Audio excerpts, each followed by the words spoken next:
ก็จะเราจะวนจอดตู้จะกี่พญาตู้บีเลยรออาทิตย์แบบสักขนาดที่รอชัวร์ให้สักกูจอดตั้งมันแต่ชิละพญาตู้บีอีตัวตู้เนี่ยตัวฟักกี้ตัวน่ะอยากก็น้องกูจะรู้นะเจ้กูจวดเองตัวก็วันเหนียวจีนะ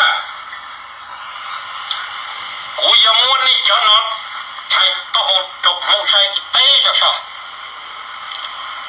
ตัวกูจะรู้นะเช่ตัวก็จะเราจะวนจอด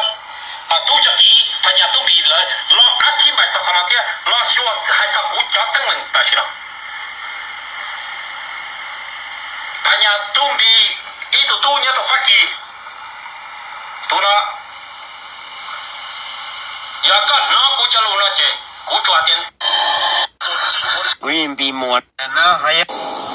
แม่เราต้องลองมาหัวหน้าครับพูดไปเรื่อยแต่งตัวใส่ชุดเสื้อวงเดือนแล้วจะมายั่วยุคนลาวในต่างประเทศให้เขาโกรธเกี่ยวแต่สำหรับผมเฉยๆนะครับผมก็เคยใส่ครับผมไม่ได้รู้สึกอะไรเลยนะครับโอเคครับพี่น้องขอบคุณหลายๆครับที่เข้ามาบักตลอดบักผีนี่นะแสดงความคิดเห็นกันครับบักนี่มันตายแล้วบักตายแล้วบักผีเอ้ยย้อนหลังนะครับฝากคอมเมนต์กันเข้ามาด้วยนะครับขอตัวไปทำงานก่อนนะครับทุกคนผีนะบักนี่นะบักปุยบักปุยตลอดเลยบ่มีหีซี่เลยบักหมาสิแม่มึงต่อต้านรัฐบาลคอมมิวนิสต์นะครับก็พูดตรงๆครับผมก็ไม่เห็นว่าเขามาห้ามผมเลยมันก็เป็นสิทธิครับวิจารณ์ได้ครับผมไม่ได้สนับสนุนความรุนแรงไม่ได้โอนเงินไปสร้างอาวุธไปถล่มสปป.ลาวหรือนะครับสั่งจ้างวานฆ่าคนนั้นคนนี้อันนี้เป็นสิ่งที่ผิดกฎหมายนะครับทุกรอเลยทางการทุกอย่างพอฆ่าคนเลยที่ตุลอพูดนั่นนี่แหละครับ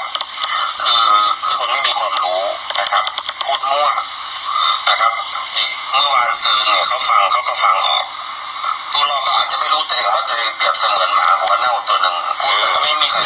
เราจะลองมาหัวเน่าแล้วพูดไปเรื่อยแต่งตัวใส่ชุดเสื้อวงเดือนแล้วจะมายั่วยุคนลาวในต่างประเทศให้เขาโกรธเกี่ยวแต่สำหรับผมเฉยๆนะครับผมก็เคยใส่ครับผมไม่ได้รู้สึกอะไรเลยนะครับโอเคครับพี่น้องขอบคุณหลายๆครับที่เข้ามาบักตลอดบักผีนี่นะแสดงความคิดเห็นกันครับบักนี่มันตายแล้วบักตายแล้วบักผีเอ้ยย้อนหลังนะครับฝากคอมเมนต์กันเข้ามาด้วยนะครับขอตัวไปทำงานก่อนนะครับทุกคนจะเนี่ยมันก็เป็นสิทธิครับวิจารณ์ได้ครับผมไม่ได้สนับสนุนความรุนแรงไม่ได้โอนเงินไปสร้างอาวุธไปถล่มสปป.ลาวหรือนะครับสั่งจ้างวานฆ่าคนนั้นคนนี้อันนี้เป็นสิ่งที่ผิดกฎหมายนะครับทุกรอเลยทางการทุกอย่างพอฆ่าคนเลยที่ตุลอพูดนั่นนี่แหละมาสิแม่มึงเด้บ่มีหีซี่เลยบักตลอดเลยนะพูดมั่ว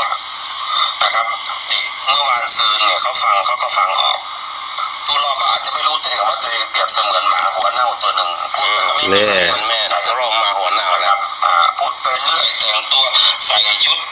เสื้อวงเดือนแล้วจะมายั่วยุคนลาวในต่างประเทศให้เขาโกรธเกี่ยวแต่สำหรับผมเฉยๆนะครับผมก็เคยใส่ครับผมไม่ได้รู้สึกอะไรเลยนะครับโอเคครับพี่น้องขอบคุณหลายๆครับที่เข้ามาบักตลอดบักผีนี่นะแสดงความคิดเห็นกันครับ